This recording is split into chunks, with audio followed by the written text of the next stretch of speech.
Bonjour Samir Saad. Oui, bonjour. Et que y a le facteur qui pousse dans le dos de tout le monde, c'est le facteur Israël. Israël trouve que Voilà. l'Iran est dangereux et qu'il faut l'arrêter tout de suite. Est-ce que c'est bien ça? C'est bien ça. Israël fait de la pression, exerce de la pression sur les États-Unis depuis quelques années d'ailleurs pour une attaque militaire, une opération militaire contre... Depuis quelques années pour une attaque sur l'Iran. Sur l'Iran, effectivement. Donc il n'y a rien de nouveau et c'est le facteur le plus belliciste et le plus belliqueux dans la région, c'est essentiellement Israël. C'est lui qui veut le conflit militaire. Mais il faut reculer un tout petit peu et faire attention sur la question nucléaire et la question est-ce qu'on entend autour de nous aujourd'hui. Oui. Ce qui se déroule aujourd'hui, c'est pas vraiment une question concernant le nucléaire, c'est une question de guerre économique qu'on essaie de déclarer, que les États-Unis, l'Europe, essentiellement Sarkozy, déclarent à l'Iran sur le plan pétrolier. Il s'agit d'éliminer ou d'étouffer l'Iran sur le plan économique, faire en sorte que l'Iran ne puisse pas exporter son pétrole, de manière à créer des troubles à l'intérieur. L'élément arabe... Dans quel but? Dans le but de renverser la Chine. C'est une opération offensive politique, essentiellement, pour créer le trouble. De la part de l'Europe plus que de la part des Américains. De la part des Américains, naturellement, les deux. Parce que les deux jouent sur ce même registre. Essayer d'étrangler l'Iran sur le plan économique, de manière à ce qu'il y ait des troubles politiques à l'intérieur et obtenir un peu le scénario que l'on voit peut-être en Syrie. C'est là où l'élément arabe entre en ligne de compte. Je pense que du côté américain, on est inspiré, entre guillemets, par ce qui se passe en Syrie. On se dit, c'est très bien, ça, c'est pas une mauvaise option. Et si l'on peut la reproduire chez l'allié de la Syrie ou l'associé de la Syrie, l'Iran, ce sera une bonne chose. Les Américains et les Européens voudraient que ça se déroule comme ça. On se dirige vers ça, parce que la question nucléaire est une sorte de faux semblant. Hein, c'est une sorte c'est un argument pour mettre en Mais la menace branle... est quand même réelle, on a dit. La menace, ça dépend. Qu'est-ce qu'on veut dire par menace? L'arme nucléaire iranienne, ou si jamais on arrive à une arme nucléaire iranienne, n'est pas une menace encore aujourd'hui. C'est pas une menace. Ce qui se déclenche actuellement, c'est une guerre économique contre l'Iran. C'est une guerre ouvertement économique.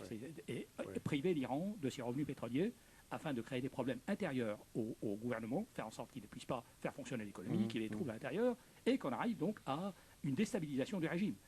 L'enjeu n'est pas le nucléaire. L'enjeu ici, c'est le régime. C'est le maintien ou la déstabilisation du régime. La guerre qui se déclare en ce moment, c'est une guerre économique. Maintenant, elle pourrait devenir une guerre militaire très bientôt. Si, par exemple, l'Iran ne cède pas, et s'il est très probable que l'Iran ne va pas baisser les bras sur la question nucléaire, ce serait une capitulation impensable. Ça pourrait dégénérer en conflit militaire très facilement. Alors, Auchan Castagnari, est-ce que ça réussit, cette opération-là? Le gouvernement n'est pas très stable, semble-t-il, en Iran actuellement. Il y a beaucoup de problèmes entre l'armée, le gouvernement, le guide spirituel et tout ça. Il y a énormément de problèmes à la fois au sein de l'État lui-même, c'est-à-dire le guide est celui qui détient l'essentiel du pouvoir et dont l'autorité est en quelque sorte sous-estimée par son président, d'un côté. Et de l'autre, on parle de l'ayatollah Khamenei, c'est ça, Ali Khamenei, qui est le guide. Et d'un côté, et de l'autre, c'est la population, le peuple iranien qui, dans sa majorité apparemment, remet en question la légitimité du pouvoir actuel. Et si on se réfère par exemple aux événements qui ont suivi les élections présidentielles de 2009, sur ce plateau on en avait discuté. Et on constate qu'effectivement, les Iraniens remettent en question aujourd'hui l'ensemble du régime, c'est-à-dire le régime qui ferme la porte à tout dialogue avec sa population, les médias qui sont contrôlés, les universités et la société civile, on en discutera plus tard. J'ai bien hâte d'ailleurs. C'est ça. Et donc tout cela fait de sorte que il y a énormément d'instabilité à l'intérieur du régime même et de l'Iran lui-même, d'où effectivement la thèse selon laquelle le gouvernement iranien chercherait en fait une guerre avec le monde extérieur parce que l'élément... Pour stabiliser le pouvoir intérieur. L'ennemi de l'extérieur pour avoir l'unanimité à l'intérieur. Pour mettre tout le monde derrière le gouvernement, etc. Voilà. Donc ça c'est la réalité du pouvoir en Iran. On va faire un tour à l'extérieur de ce studio à Paris et à Washington dans quelques secondes. On va à Paris entendre le ministre des Affaires étrangères de la France, Alain Juppé. Nous avons une réunion du Conseil des ministres des Affaires étrangères le 30 janvier aussi. Et c'est à cette occasion que, je l'espère, nous pourrons adopter cette mesure d'embargo sur les exportations pétrolières de l'Iran. Nous sommes en train d'y travailler, les choses sont en bonne voie. Il faut que nous rassurions certains de nos partenaires européens qui s'approvisionnent en pétrole iranien. Il faut donc que nous leur fournissions des solutions alternatives, mais ces solutions alternatives existent et je pense donc que nous allons atteindre l'objectif d'ici la fin du mois de janvier. Géographe, M. Bernard Hourcade. M. Hourcade, bonjour. Bonjour. Ce que Alain Juppé annonce, c'est d'autres sanctions à la fin janvier, un resserrement des sanctions pétrolières et financières. Il me semble que vous dites depuis un temps, vous, qu'on est rendu au bout de la logique des sanctions. Oui, effectivement, on ne prend pas l'Iran au sérieux en attaquant la question pétrolière. Et un interlocuteur vous disait tout à l'heure que c'est effectivement une guerre économique contre l'Iran, mais cela fait 33 ans que ça dure pratiquement, que l'Iran de facto est sous embargo. Maintenant, on atteint le paroxysme de l'embargo économique qui a montré une gigantesque inefficacité puisque le programme nucléaire militaire continue et que l'Iran, on vient de le voir, fait toujours aussi peur à ses voisins. Et donc, on met l'Iran au congélateur, c'est une politique de containment qui n'en finit plus, et c'est une impasse. Ou plutôt, il y a deux solutions, on en parlait tout à l'heure, une solution militaire, et on voit mal aujourd'hui comment les Américains, qui viennent se retirer d'Irak il y a quelques jours, seraient partis dans une guerre, dans un grand conflit. L'Iran sait très bien qu'un conflit militaire, il pourra le tenir 2 ou 3 jours et guère plus. Donc cette solution est hors de cause. Mais est-ce qu'on va prendre un jour l'Iran au sérieux, c'est-à-dire une puissance importante, 75 millions d'habitants, une expérience de lutte démocratique solide, oui, et des pays voisins qui craignent ce retour de l'Iran sur la scène internationale. C'est ça la question. Une chose qui est très troublante, M. Hourcade, dans le cas des Américains, on peut comprendre plus facilement. D'abord, ils sont sous une pression israélienne intense, et puis ils sont considérés par tout le monde, y compris par les pays d'Europe, comme le gendarme du monde encore aujourd'hui. Dans le cas de l'Europe, quand vous dites on ne prend pas l'Iran au sérieux, c'est pas très rassurant. Ça veut dire quoi, ça, en termes d'analyse politique là, pour l'Occident soi-disant avancé?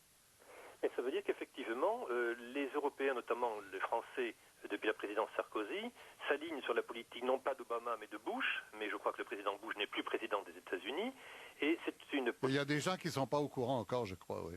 Absolument, oui. Et donc il y a cette espèce de logique de containment, ou plutôt on ne veut pas prendre des choses un peu au sérieux. Oui. Pour l'instant, l'Arabie Saoudite est là, il y a l'Afghanistan, il y a l'Irak, il y a l'Afrique du Nord, le Maghreb, donc l'Iran est un peu au congélateur. Donc on fait des sanctions, on sait faire ça, c'est pas un problème, mais ça ne sert à rien. Et ça attend, ça permet de durer, de jouer la montre. Et c'est un petit peu grave quand même. Il y a un incident, pour une fois positif, qui est arrivé cette semaine, jeudi, je crois. On l'a appris par les agences dans la nuit, hier. Il y a un destroyer américain qui a sauvé des pirates somaliens, 13 marins iraniens, et Téhéran a dit merci. Est-ce que c'est un événement qui peut être significatif, qui peut être un déclencheur de quelque chose? Oui, il y a eu beaucoup comme cela de parties de ping-pong, comme ça avait été joué avec les Chinois et Nixon jadis. Les Iraniens cherchent à tout prix, certains Iraniens cherchent à tout prix à renouer avec les États-Unis. Ils savent très bien qu'il n'y a pas d'issue. Après 33 ans, l'Iran passe à côté de la mondialisation. Est-ce que c'est vrai qu'il faut compter Ahmadinejad dans ce nombre-là? Absolument. Ah oui. Non pas qu'Ahmadinejad soit un démocrate, la question n'est pas là, ni un libéral. Mais dans le contexte politique iranien, et ce n'est pas la première fois qu'il le fait, Ahmadinejad est le seul à avoir à 2 reprises trouvé un accord avec les Américains, mais comme Ahmadinejad n'a pas le pouvoir à Téhéran, son projet a été éliminé, et comme Obama, de son côté, aux États-Unis, n'a pas les mains libres non plus, l'accord qui a été passé entre Obama, pour faire bref, et Ahmadinejad, il est resté lettre morte. Mais il est évident qu'à Téhéran, contre les religieux de le guide d'un côté et les gardiens de la révolution radicaux, Ahmadinejad, technocrate islamiste, essaie de jouer la carte américaine, entre guillemets, mais malheureusement, il n'a pas le pouvoir, et c'est ça le problème. Est-ce qu'il se pourrait qu'il y ait une solution heureuse à ça? Oui, parce que je crois que maintenant, en touchant au pétrole, on arrive un peu à la limite de ce petit jeu stupide qu'étaient les sanctions économiques qui n'aboutissent à rien et qui font souffrir les Iraniens. Donc je pense que maintenant, après les élections en France, aux États-Unis, en Russie, en Iran bientôt, de nouvelles donnes pourront être mises en place.